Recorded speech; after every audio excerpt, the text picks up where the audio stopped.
Earthquakes alone are frightening enough, but there is also a risk of the eruption of Mount Fuji. If you repeatedly leave the workplace before your boss, express your own opinions clearly, etc., you will often be labeled as uncooperative in Japan and treated as a Japanese won't do it, then definitely more foreigners coming in are going to change Japan, whether Japanese like it or not. Konnichiwa, minasan.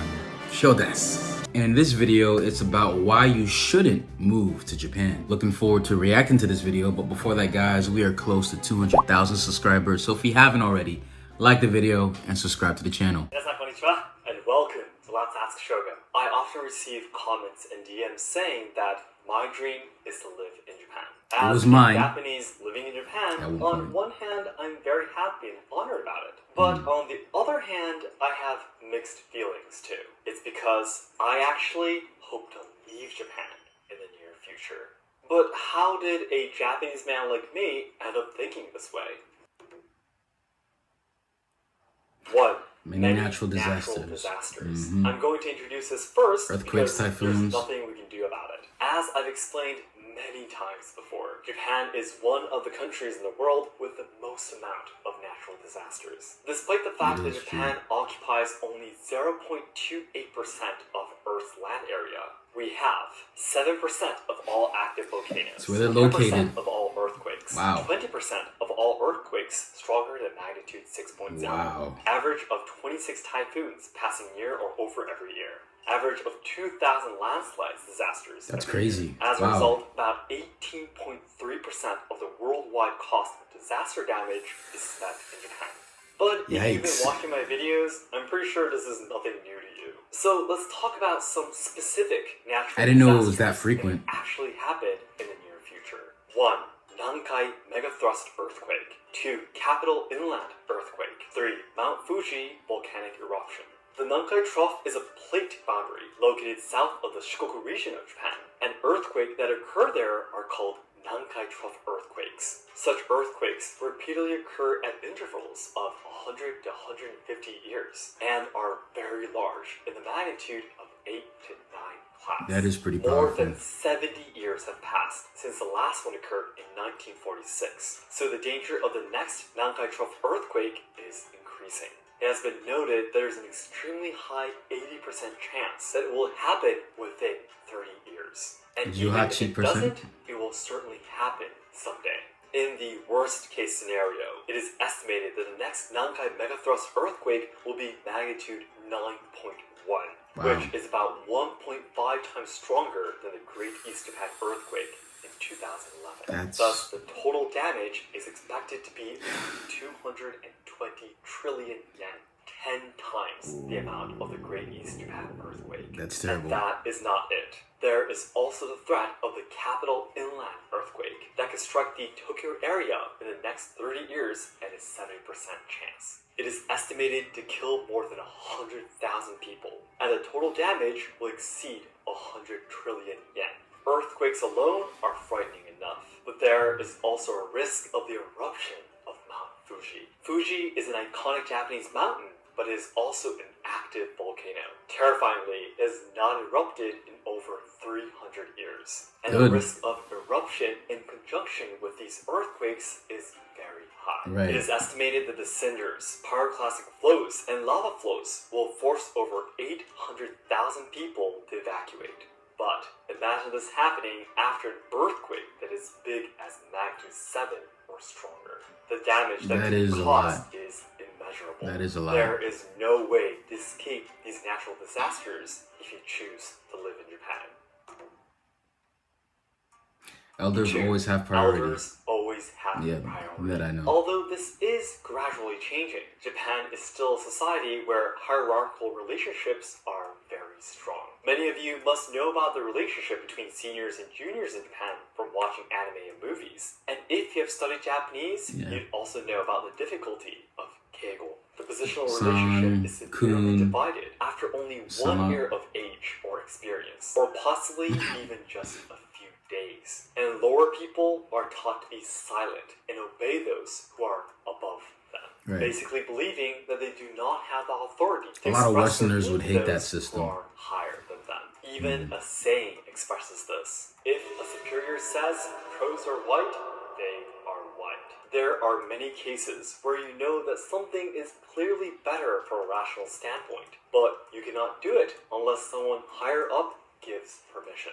Although in Japan we often discuss eliminating fax machines, paper business cards, seals, and other outdated systems and rules in companies, this is the reason why they are still unresolved. If you repeatedly leave the workplace before your boss, express your own opinions clearly, etc., you will often be labeled as uncooperative in Japan and treated as a disturbance. That's a fair assessment.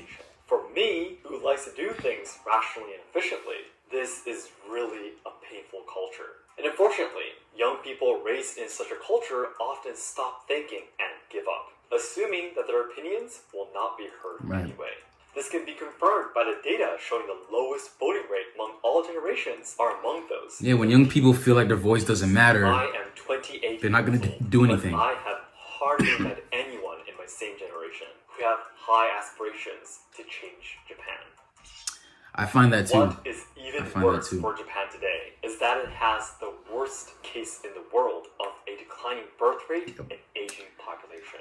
The average age of Japanese people is 48.4 years old, and more than 29.8% of the population is older than 65. That is very bad. So there is a big number of elders who believe they have absolute control over the people lower than them, and the few amount of young people suffer because of it. Politicians also want the votes for the many elderly people, so they're promoting policies. Career politicians, they don't care about Japan, they care about votes. Which in turn reduces the amount of money available for childcare and education. It is said that 1 in 7 Japanese children lives in relative poverty, on average living on less than 140,000 yen per month if they live alone with a single parent. A 2018 survey also found out that Japan ranks last among 34 OECD countries in terms of the percentage of money the country spends on education.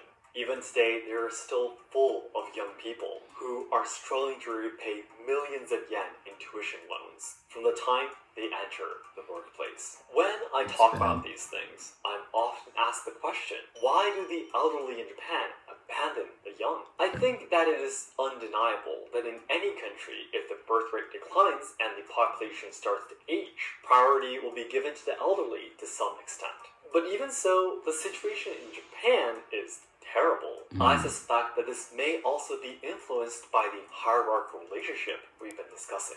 They believe that since they followed their superiors silently when they were in a lower position, that now they are in a higher position, they should be treated like kings and queens. Right. They waited their turn. Superiors think that the people lower than them should have a hard time, just like they did. I know that there are many proposals to make Japan a better place. However, the current democratic system requires that the elderly be convinced of these proposals, so they are not easily implemented. 3. The national power is determined to weaken. Japan has the most rapidly declining population in the world, and the government is hardly doing anything to try to solve it. Japan's population as of October 1st, 2021 was 125.5 million, down by 640,000 from the previous year. It is expected to reach 106.42 million by 2045, 88.08 million by 2065, and 60 million by around 2100. It's terrible. A decline in population means a decline in economy, because it will result in smaller markets, lower GDP, and lower tax revenues. So Japan is a country whose natural strength is certain to weaken in the near future. Due to the aging of the population, about 30 years from now, the working age population is expected to be about 50%.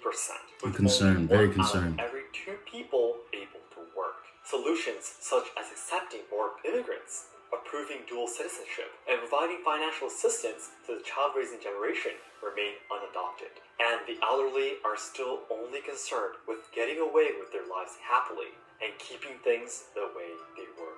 Wages will continue to fall. That needs to change. Taxes will continue to rise, as it has for the past 20 to 30 years. And there are concerns that crime rates will also rise as people's quality of life declines. I think all the points he mentioned was very solid. I think it's respectable for a culture to care about the elderly and, to respect people who are in seniority to you. But when it comes to the cost of actually building young people's, desire for change, desire to make things better, I think it starts hindering the people instead of helping them. Because even there are times on this channel in which we've kind of encouraged the Japanese to make changes about their country, but a lot of people have a defeatist mindset or, shogunai, it can't be helped. Like a lot of the young people don't have a desire to change Japan, and I think that's because they were kind of raised to feel like their opinions or their viewpoints doesn't matter. And then the older people, they had to wait their turn to finally be able to have some sort of power, so they're not going to give it up as easily. And then the institutions and political leaders,